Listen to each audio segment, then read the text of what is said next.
Round of 16-এর dangerous knockout হতে চলেছে Brazil versus Norway. নাম শুনে মনে হচ্ছে ব্রাজিল অনেক এগিয়ে, কিন্তু ম্যাচটা অতটাও কমফোর্টেবল হবে না, এটা আমি লিখে দিতে পারি। কারণ নরওয়ের হাতে আছে এই ওয়ার্ল্ড কাপ টুর্নামেন্টের সবথেকে বড় এবং ভয়ঙ্কর উইপেনগুলোর মধ্যে একটি, আর্লিং হালান্ড। কারণ এটি আর্লিং হালান্ডের লো মার্জিন নকআউট গেম।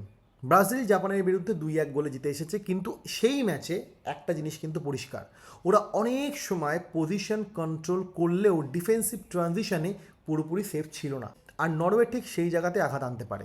আইভরি কোস্টের বিরুদ্ধে হালান্ড লেট উইনার দিয়েছে। রিপোর্ট অনুযায়ী ম্যাচের পরে সে বলেছে ডেড টায়ার্ড, মানে নরওয়ে ফিজিক্যাল লিমিট পর্যন্ত গিয়েও ম্যাচ জিতেছে। কিন্তু তবুও নরওয়ের বিশ্বাসের জায়গা আছে, কারণ ওরা ডিরেক্ট ভার্টিক্যাল এবং হালান্ড এবং ওদিগার্ডের কানেকশনে যে কোনো সময় ম্যাচের গতি পাল্টে দিতে পারে। ব্রাজিলের সব থেকে বড় শক্তি তাদের depth, win threat, 1 versus 1 quality, big game experience এবং আরেকজন যাকে না ভুললে নয়, আনচেলত্তি। কিন্তু বড় প্রশ্ন, লুকাস পাকেটে কি ফিট? আর রাফিনা কি স্টার্ট করতে পারবে? পাকিটার মাসেলে একটু ইনজুরি ব্রাজিলের মিডফিল্ডে ব্যালেন্সে প্রভাব ফেলতে পারে। আর রাফিনা ডাউটফুল থাকলে রাইট সাইডের ন্যাচারাল উইথটা অনেকটা কমে যাবে। আর একটা বড় প্রশ্ন, নেইমার কি শুরু করবে? কিন্তু ম্যাচের কি ব্যাটেল হবে, ব্রাজিলের কন্ট্রোল বনাম নরওয়ের ডিরেক্ট ড্যামেজ। ব্রাজিল যদি গেমটাকে লং স্পেলে পজিশনে রাখতে পারে এবং নরওয়েকে ডিপ ব্লকে আটকে দিতে পারে, তাহলে জেতার এজটা ব্রাজিলের। কিন্তু নরওয়ে যদি ফার্স্ট লাইনে বাইপাস করে দ্রুত হ্যালান্ডকে সার্ভিস দেয় আর সেকেন্ড বলসে যদি ওডেগার্ড বা বার্গ আগেরবার যেমন পাস দিয়েছিল ওই জোন যদি জিতে যায়, তাহলে ব্রাজিলের সেন্টার ব্যাকসের উপর হিউজ প্রেশার পড়তে চলেছে। আমার মতে ব্রাজিল এখনও ফেভারিট, কারণ তাদের স্কোয়াড সেলিং অনেক বেশি। নরওয়ে এক্স্যাক্টলি সেই ধরনের দল যা 2-3টে ক্লিয়ার ট্রানজিশনের মোমেন্ট পেলে ম্যাচ উল্টে দিতে পারে, কিন্তু তাদের অভিজ্ঞতা অনেকটা কম। তারা নকআউট ম্যাচে ব্রাজিলের মতো টিমের সামনে কোনোদিন পড়েনি, এবার প্রথমবার পড়ছে।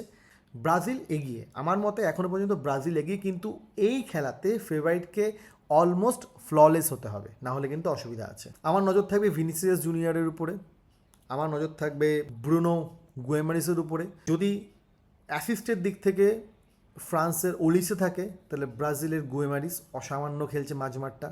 অবশ্যই ডিফেন্ডার মার্কিউনিস পিএসজিতে খেলে এসছে, পরপর দুবার আমরা দেখেছি ইউএসএল পেয়েছে, অভিজ্ঞতা দুর্দান্ত। এই অভিজ্ঞতা কীভাবে আর্লিং হ্যালান্ডকে আটকায়, সেটা একটা বড় প্রশ্ন। এবং ওয়াইল্ড কার্ড, আগেরবার যেমন ওয়াইল্ড কার্ডে আমরা এন্ড্রিককে দেখেছি, এন্ড্রিক নেমে খেলা ঘুরিয়ে দিয়েছিল, এবার কি নেইমার? দেখতে হবে।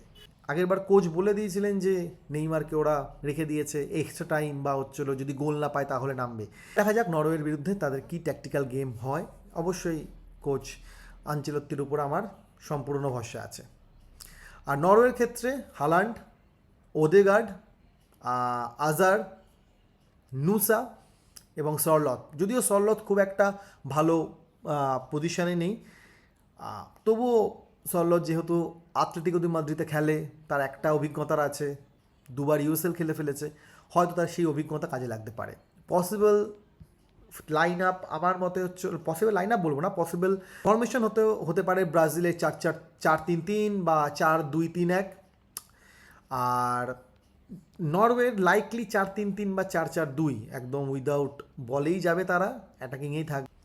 কিন্তু নরওয়ের সব থেকে বড় মাইনাস পয়েন্ট হচ্ছে নরওয়ে ইতিমধ্যে বলে দিয়ে তারা ফেটে। আইভরি কোস্টের ম্যাচের পর তারা বলে দিয়েছে যা এই মুহূর্তে হারল্যান্ড নিজে প্রচণ্ড এক্সস্টেড ছিল।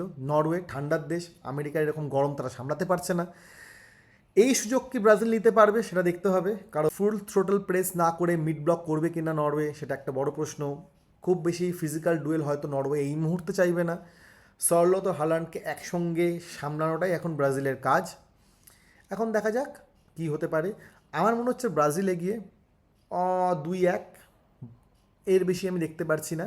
এবার আপনারাই বলে দিন যে কি হতে পারে, কমেন্টে জানান। আর এরকম ফুটবল বিশ্লেষণের জন্য অবশ্যই ফলো করুন আমাদের চ্যানেল ক্রীড়ালজি।